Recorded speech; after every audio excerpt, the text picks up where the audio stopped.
Olá, começa agora mais um Tá na Web, o programa que te deixa por dentro dos assuntos mais falados na internet, que viraram trends no Google. Na edição de hoje, vamos abordar um tema que vem ocorrendo com uma frequência cada vez maior: o estelionato amoroso ou estelionato sentimental. Essa prática ocorre quando uma das partes da relação se aproveita dos sentimentos e da confiança do parceiro com o propósito de obter vantagens patrimoniais. Eu sou Rafaela Vivas e nesta edição nós vamos explicar quais as características desse tipo de estelionato, como provar, quais as penas previstas e como o Poder Judiciário vem recepcionando essas demandas. Bom, o assunto alcançou o Google Trends porque no início da semana a apresentadora e influencer Patrícia Ramos foi às redes sociais denunciar o ex-marido de estelionato sentimental. Agora você vê aí, mais de 10 mil pesquisas sobre o assunto. As pessoas querem saber o que significa, o que é estelionato sentimental, estelionato amoroso, enfim. Bom, a Patrícia, essa influencer, nós temos também uma tela com imagens dela, você deve se lembrar da apresentadora. Ela foi denunciar o ex-companheiro Diogo Vitório, abriu uma conta, segundo a Patrícia, o Diogo abriu uma conta no nome dela para receber os cachês da artista. Ela também denuncia que foi vítima de violência doméstica, furto mediante fraude e perseguição, que é o stalking. Em comunicado pelas redes sociais, a assessoria jurídica do Diogo Vitório, ele é empresário e aí os advogados dele alegaram que os detalhes do caso serão esclarecidos no momento oportuno, que Diogo está à disposição das autoridades para esclarecimentos e que tem certeza que a verdade aparecerá. Bom, a partir desse caso que bombou nas redes sociais, nós vamos agora conceituar o que é estelionato sentimental sob a perspectiva jurídica e psicológica. Hoje nós temos aqui as minhas duas convidadas que estão ao vivo conosco aqui no estúdio da TV Justiça, no Supremo Tribunal Federal, a advogada que é especialista em direito de família, pós-graduanda em psicologia forense, Bárbara Freitas Nunes, e a psicóloga, que também é professora de psicologia e especialista em saúde mental, doutora Juliana Faria da Silva. Sejam muito bem-vindas. Obrigada pela participação de vocês. Vou começar com a senhora. Explica para a gente o que é estelionato sentimental, quais são as características dessa conduta. Vamos lá. Estelionato sentimental ou amoroso é um termo que está em voga porque é algo que acontece de tempos em tempos. Vocês observarem, passam 3 meses, 4 meses, esse assunto vem à tona. E o que se diz, o que significa estelionato sentimental ou amoroso? É quando você induz alguém a cometer a determinadas situações, repassar valores financeiros, mas com um erro. Você está lubridiando aquela pessoa, você está induzindo ela sempre no erro. E o sentimental, como é que ele entra nisso? A gente tem que lembrar sempre do artigo 171 do Código Penal, que é o crime de estelionato. E o sentimental, o sentimento amoroso, é a relação afetiva. Então, são duas pessoas que têm um relacionamento afetivo. Uma das partes, no caso a vítima, acredita que aquele relacionamento é verdadeiro, que está pautado na verdade, que vai se firmar provavelmente no futuro num casamento e constituir a família. E aí ela se vê induzida ao erro de começar a repassar valores, a fazer favores, a compras, emprestar cartão, pagar boletos, e vai virando uma bola de neve. Mas sempre com a outra parte, que no caso é o criminoso, né? A gente pode colocar dessa forma, tirando um proveito econômico. Então, é uma prática criminosa, daqui a pouco a senhora explica melhor para a gente. Vou passar agora a palavra para a doutora Juliana, bem-vinda mais uma vez. É claro que cada caso é um caso, nós temos inúmeras situações, né, que a gente vê na mídia, isso já foi alvo de um documentário que está no streaming, mas, enfim, geralmente essa pessoa, o opressor, o homem ou a mulher, porque independe de gênero, tem algum distúrbio de personalidade, psíquico, psicológico? Oi, Rafa, tudo bem? Obrigada pelo convite. Então, no mínimo, a gente identifica um desvio moral, né? A pessoa, ela tem uma má intenção, ela tira proveito do outro, da boa fé do outro. Isso, moralmente, está fora dos padrões, né? Então, minimamente, ela consegue passar do limite dado dentro dos padrões morais sociais. Então, não necessariamente um distúrbio de personalidade. Pode não ter distúrbio algum. Pode ser uma pessoa, entre aspas, normal, né? Ela está desviada no sentido moral, mas ela pode estar normal no sentido psicopatológico. Agora, pode ter um nível maior ainda, e aí pode ter uma psicopatia envolvida nesse caso. Como é que o Poder Judiciário vem recepcionando esses casos, doutora Bárbara? É algo comum. Aqui no Distrito Federal a gente recebe muitas denúncias, na delegacia de polícia recebe esses boletins de ocorrência, a comunicação, a queixa-crime, tem sido algo frequente. Então, lembrando que não existe no Código Penal um tipo específico, estelionato sentimental ou estelionato amoroso. Ele vai estar ligado ao estelionato, lá o 71. Então, começa com a queixa-crime, você vai à delegacia e aí começa o inquérito e o processo. Aqui é muito importante, eu preciso até adiantar um pouquinho a minha fala, das provas. Porque o Tribunal de Justiça ele vai reconhecer se houve um crime ou não diante do contexto probatório que foi apresentado. E provar é muito difícil, esse é o gargalo. Essa é a dificuldade, porque quando a gente está falando de uma relação de afeto, eu tenho basicamente a confiança.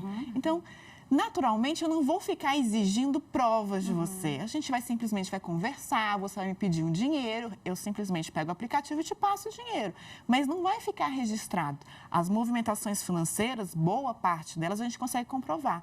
Mas o pedido daquele dinheiro, esse dinheiro eu queria pagar a pensão do meu filho, ajudar a minha mãe que mora lá no outro estado, preciso fazer uma viagem, praticamente as vítimas não têm isso registrado.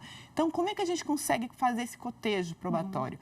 A gente precisa que, por mais que a gente esteja falando de relacionamento afetivo, que existe uma paixão e posteriormente vai caminhar para um amor, a gente precisa ter transparência. E tanto o homem quanto a mulher, a gente precisa ter os pés calcados no chão e começar a registrar essas conversas. Para de mandar áudio, vamos registrar essa conversa pelo WhatsApp ou qualquer outro aplicativo de mensagem. Registra, você precisa desse dinheiro para quê? Para onde que vai esse dinheiro? A conta de quem? Quem é fulano que eu estou transmitindo? Então, você começa minimamente ali a criar todo esse contexto probatório. E, nesse sentido, como a gente está falando de direito penal, processo penal, é importante que só o print por si só, eu printar a conversa ali do aplicativo de mensagem ou das redes sociais, ele necessariamente não vai ser aceito.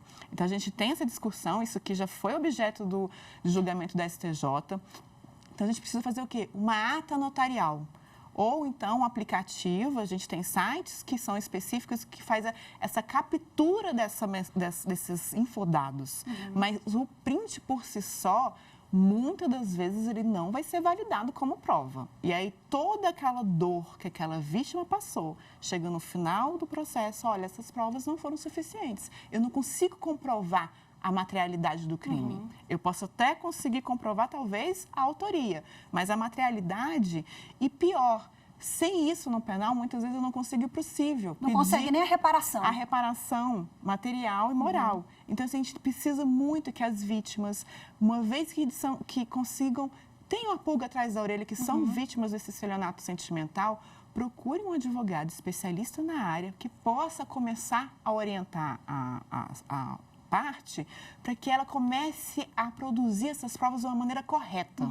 Agora, doutora Juliana, tem uma situação sensível também, né, que acaba chegando, envolve também a prova, porque a pessoa tem vergonha de falar sobre isso, de procurar ajuda, de denunciar, e fica tão envolvida ali que não observa, mas geralmente essa pessoa que pratica o estelionato sentimental dá sinais? Dá. Tem algo errado ali? Quais são os elementos? Dá sim. Todo mundo dá sinais. Ninguém consegue mentir o tempo todo, né? Então, se uma pessoa ela tem uma má intenção, ela vai te mostrar em algum momento, aquilo começa a ficar desfalcado, né? Então, por exemplo, qual o problema? Tem uma pessoa que quer enganar, mas tem uma pessoa que também gostaria muito de acreditar nessa história que está sendo contada. Então, uma pessoa chega prometendo para ela um mundo, um amor profundo, que a vida vai ser maravilhosa juntos. E há uma dependência emocional gigante, há uma insegurança enorme. E, em alguns casos, a pessoa se acha tão indigna de amor que acha que o que tem para oferecer é realmente dinheiro. Então, em muitos casos, a relação já se dá baseada lá naquela troca financeira inicial. E isso precisa ser cuidado, precisa ser tratado para que essa pessoa entenda que ela merece mais, ela merece amor de verdade. E a pessoa que chega enganando dessa forma, ela chega em geral colocando essas necessidades ali dentro dessa relação, mas ela não devolve na mesma medida, porque é muito comum a gente dar e receber. E essa pessoa ela vai se colocando para receber. Mas ela não se observa, ela não se enxerga como vítima naquele momento em que está sendo vítima. Depois, ok, né? Mas naquele momento é difícil de identificar a tamanha fragilidade. Naquele momento porque ela vai aceitando essa história contada para ela de que o amor é muito grande, de que tudo vai dar certo no final. E depois busca o consultório também, porque vem a sensação de fracasso, né? Busca. Deve acontecer. Daqui a pouco a gente volta a falar sobre isso. Doutora, qual é o modus operandi, né? Via de regra, desses estelionatários sentimentais? Eu costumo falar, até conversando com a doutora Juliana, que é bem comum o estelionatário ele ser muito boa praça.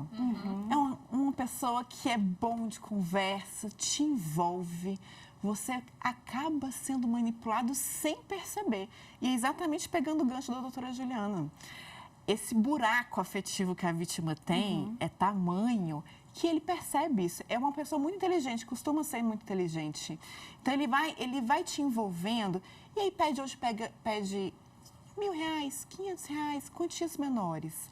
Ao ponto que a gente está transferindo bem, a gente está fazendo doação, a gente está transferindo quantias, eu estou pegando empréstimos bancários, quando se dá por si. Então, a gente pode colocar assim que o estelionatário é o papo, é a conversa. Ele é muito bom de manipular. Doutora, nesse caso, então, que a gente deu o exemplo, que gerou essa comoção toda, as buscas nas redes sociais, a influencer diz também que veio acompanhado, né, o estelionato amoroso com stalking, com violência doméstica. Então, geralmente, isso não ocorre. Porque ele é tão envolvente, tão carinhoso, tão amoroso, que não é violento? Não. Ele pode ser. Ele pode ser. Pode, e normalmente, essa violência ela vai ocorrer em qual momento? Quando a vítima se vê como vítima, quando a ficha de fato cai, e aí ela se vê como vítima, ela busca ajuda. E quando ela põe limite no relacionamento. Exatamente. Aí o outro começa a agir de uma outra forma. Porque até então ela estava um pouco isolada. Ele costuma isolar ela das suas redes sociais, dos seus amigos, dos seus familiares. E quando ela acorda, aí o comportamento do estelionatário muda. Aí ele para de ser boa praça, passa a ser um stalker, um perseguidor, enfim, controlador, uma pessoa abusiva, vamos colocar assim. E aí você tem violência doméstica, você tem perseguição, você tem, aí eu costumo dizer no escritório que é um combo. Infelizmente, você tem quase tudo. Para a gente fechar, doutora Juliana, por gentileza, quem nos acompanha agora, deixa uma mensagem, uma reflexão sobre mulheres ou homens que estão nessa situação e sentem vergonha ou precisam se fortalecer emocionalmente. Enfim, para a gente fechar aqui o raciocínio sobre essa pauta. Olha, é muito importante buscar ajuda. Em geral, nós vamos para a vida com grandes vazios, traumas, coisas quebradas ali durante o nosso desenvolvimento. Então, se a gente conseguir buscar ajuda e tratar esses traumas, esses vazios emocionais, nós conseguimos muito mais ter uma vida de qualidade, nos posicionarmos de uma forma melhor para a vida. Então, você não está sozinho nessa, não precisa sentir vergonha, as pessoas podem ser enganadas, né? Mas é importante que você se fortaleça para que isso não ocorra outra vez. Por favor, doutora Bárbara, suas reflexões sobre o caso com essa visão jurídica. O Poder Judiciário tem sido bem sensível, né? Nós começamos a falar disso em 2014, já avançamos muito. Essa questão da prova é um gargalo, mas estamos caminhando bem. É importante que as vítimas denunciem e que a sociedade também se envolva, né? Eu gostaria de dizer para quem está nos vendo a importância de você observar os sinais. Não tenha vergonha de buscar o CPF, de buscar o RG, a filiação. Então, entra na internet, joga o nome da pessoa. Hoje as redes sociais nos favorecem muito a isso. Busque as ex-namoradas. As ex-namoradas dão uma referência muito fiel. Nós achamos que não, como mulheres, mas sim, elas dão um perfil daquela pessoa muito fiel. Então, não tenha vergonha, busque, está insegura, converse com o advogado. Não quer conversar com o advogado, não tem problema, converse com seus amigos. Mas não fique sozinha. É isso. Muito obrigada com essa reflexão. Eu gostaria de agradecer demais a participação da doutora Bárbara, da doutora Juliana, que gentilmente estiveram aqui conosco, ao vivo nos estúdios da TV Justiça no Supremo Tribunal Federal. Boa tarde, até a próxima. Muito obrigada. Tchau, tchau. Bom, e agora a gente volta para as telas. Vamos ver agora outros assuntos que foram bastante pesquisados nos últimos dias. Novembro Azul. O nome da campanha realizada por diversas entidades no mês de novembro alcançou o Google Trends. Olha só, Novembro Azul com mais de 20 mil pesquisas. E essas pesquisas foram crescendo ao longo da semana, viu?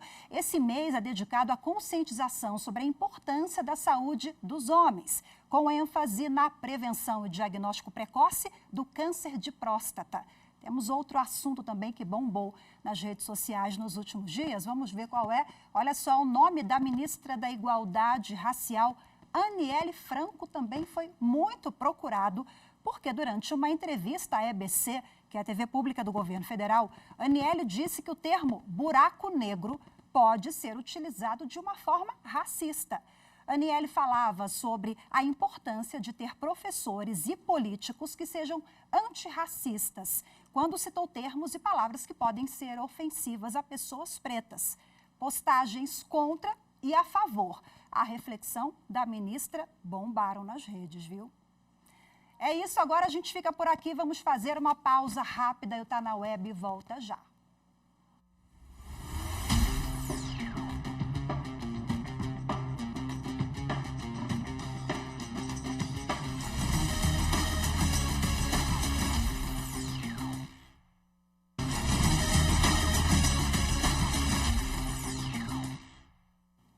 Tá Na Web, de volta agora para esclarecer uma desinformação que envolve motoristas com mais de 65 anos. Uma notícia falsa que andou circulando em grupos de WhatsApp e em alguns sites por aí. Vamos ver.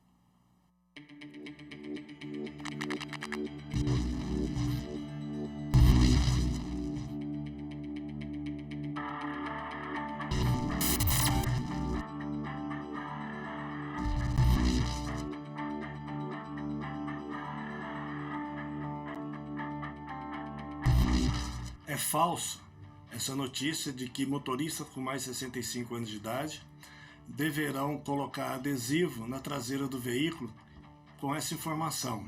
Não existe essa previsão no Código de Trânsito brasileiro, certo? Então não há essa obrigação.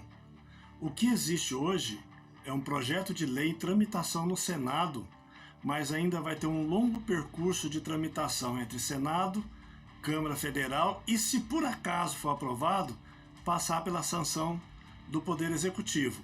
Então, hoje não há obrigatoriedade nenhuma, é falsa essa informação. Vamos agora avançar no tema com o meu convidado do segundo bloco, que já está conosco aqui no estúdio da TV Justiça, o doutor em Educação, pesquisador nos projetos da Senatran, que é a Secretaria Nacional de Trânsito, doutor Francisco Garonci. Seja bem-vindo, muito obrigada pela participação. Obrigado, Rafaela. Falar sobre trânsito é sempre uma alegria muito grande. E esclarecer essa fake news que não, nossa, não sem pé nem cabeça. Eu fiquei até surpresa, né? Porque a gente vê fake news relacionadas a outros temas, agora esse, na avaliação do senhor, denota também um pouco de preconceito da sociedade? Sem dúvida, Rafaela. E não faz o menor sentido esse preconceito contra a terceira idade, até porque as estatísticas mostram que não há porquê. Os condutores com maior idade, eles já passam regularmente pelos exames de aptidão física e mental, por um período menor, a partir dos 50 anos até os 70, a cada 5 anos. E a partir dos 70, a cada 3 anos. Ou seja, nesta idade, se estiver conduzindo, é porque está em condições de conduzir bem. E eu tenho um amigo que diz que o idoso é o jovem que deu certo. Ou seja, ele já tem a experiência e ainda que tenha uma ou outra limitação por conta da idade, o que é natural, mas isso muito longe de precisar expor a essa situação, que seria até ridícula, de ter que colocar perigo, alerta, e não há por que fazer isso. Doutor Garonci, eu acho que eles são até mais atenciosos que muito jovem por aí, né, não? A gente olha aí pelas estatísticas, você pode ver, eles acabam sendo vítimas. No caso de pedestres, como a população está envelhecendo, é natural que haja cada vez mais um número maior de idosos sendo atropelados. Agora, se fizermos uma análise detalhada das estatísticas, a gente vai ver que dos quase 34 mil mortos de 2021, que o DataSUS tem esses dados auditados, a gente vai ver que é um número muito pequeno de idosos, principalmente na terceira idade. Agora, o Código Nacional de Trânsito brasileiro, ele versa sobre idosos naquele segmento que o senhor já abordou na primeira resposta, em relação à validade da carteira, ou traz alguma outra questão envolvendo os que chegaram na terceira idade? É só isso, Rafaela. E é o seguinte, tem muitas outras questões ligadas ao Código de Trânsito brasileiro que a gente precisa estar muito mais atento do que necessariamente a idade do condutor. Por exemplo, nós temos hoje uma realidade de cada 10 mortos no trânsito, 3 são motociclistas. E, infelizmente, há aspectos do CTB que não são respeitados. Por exemplo, a obtenção da habilitação do motociclista. Ele deveria, pelo artigo 147 do Código de Trânsito, fazer um exame prático na via pública no veículo que ele quer se habilitar. E, infelizmente, nenhum Detran do país cumpre essa exigência por entenderem que é muito perigoso fazer o exame na via pública, mas não entendem que é perigoso conceder a habilitação para que esse mesmo jovem vá aprender por conta própria no trânsito. Agora, o CTB chama de idoso quem tem 60 ou 65 anos. Olha, o Código de Trânsito, ele não se refere a idoso, ele se refere a faixas etárias. Entendi. Até os 50, a cada 10 anos, renova o exame de aptidão física e mental. De 50 até os 70 anos de idade, vai renovar a cada 5 anos e a partir dos 70 a cada 3 anos. Essa é a referência que o Código faz. Mas aquela carteirinha do idoso, isso vale... Cada estado tem a sua regra? Isso. Essas carteirinhas do idoso, elas não são regradas pelo Código de Trânsito, ainda que exista uma infração. Aquele que desrespeita a vaga privativa do idoso comete uma infração gravíssima. Recebe 7 pontos na carteira e paga uma multa aí de R$300. Mas cada município, cada estado tem as suas regras para poder emitir essas carteiras. Agora, existe uma idade limite que a pessoa mesmo habilitada deve deixar de dirigir ou isso é de foro íntimo, vai de cada um? O mais importante é se submeter a uma avaliação médica. Porque no momento em que o médico verifica que aquele condutor está em condições, não há por que ele não conduzir. A minha mãe tem 92 anos de idade. Ela, a partir dos 87, mesmo estando com a carteira válida, ela decidiu, falou, não, a partir de agora eu não me sinto mais confortável. E, certamente, tem as limitações da idade. Mas uma coisa é verdade, não cabe de forma alguma qualquer tipo de preconceito com nenhum condutor, especialmente com os idosos, que tendem a ser muito mais atenciosos. É muito raro você ver um idoso que não pare na faixa do pedestre. Então, esse é apenas um exemplo de muitos que a gente tem por aí. Só citou há pouco a regulamentação que se refere aos ciclistas, Nós tivemos no Código de Trânsito brasileiro, desde que ele entrou em vigor, várias mudanças. Das mais recentes, o que o senhor destaca? E nós temos avançado no Brasil no que se refere à conscientização do motorista com o menor, seja o ciclista ou com o pedestre, ou seja, na ingestão de álcool e direção, a gente vem avançando? São passos que vão sendo dados. O Código de Trânsito brasileiro é, talvez hoje, o que mais mudanças sofreu de todos os que nós temos. São quase 50 leis mudando o CTB. Agora, é importante a gente destacar que nós temos a questão do etilômetro, que antes o indivíduo usava da prerrogativa de não poder gerar provas contra si. E hoje existe uma infração que não tem nada a ver com gerar provas. É o de não se submeter ao exame. E o não se submeter ao exame é uma infração de trânsito. Então, isso não tem nada a ver com estar ou não estar sob efeito de álcool. Temos também o exame toxicológico, que ele é para os condutores das categorias C, D e E, que são os motoristas de caminhões, ônibus e carretas, os veículos maiores que teriam um maior potencial de trazer riscos. Este exame, ele é obrigatório, não só na renovação, mas também a cada 2 anos e meio. Então, são medidas que vão sendo tomadas, e que, no conjunto, elas ajudam a fiscalização, mas também a educação dos condutores, dos cidadãos, porque trânsito não é coisa só do motorista. Trânsito é de todos e por isso que é importante. Todas essas ações, elas fazem parte de um contexto maior. Perfeito, doutor Garonce, muito obrigada pela sua participação, pelas informações, reflexões todas aqui conosco e pela gentileza de participar pessoalmente aqui no nosso estúdio, viu? Boa tarde. Muito obrigado. E condutores idosos, não se sintam envergonhados. Sigam conduzindo com segurança e serão todos sempre muito bem-vindos no trânsito. Maravilha, coisa boa. Até a próxima. Muito obrigada. Obrigado. Tchau, tchau, doutor. Tchau. E muito obrigada a você também que nos acompanhou em mais uma edição do Tá na Web. Hoje a gente fica por aqui, mas não deixe de seguir a gente nas redes sociais, pelo @Rádio e TV Justiça. Estamos no Instagram, no Twitter, no YouTube, no Spotify. Muito obrigada pela sua companhia. Até a próxima. Tchau, tchau.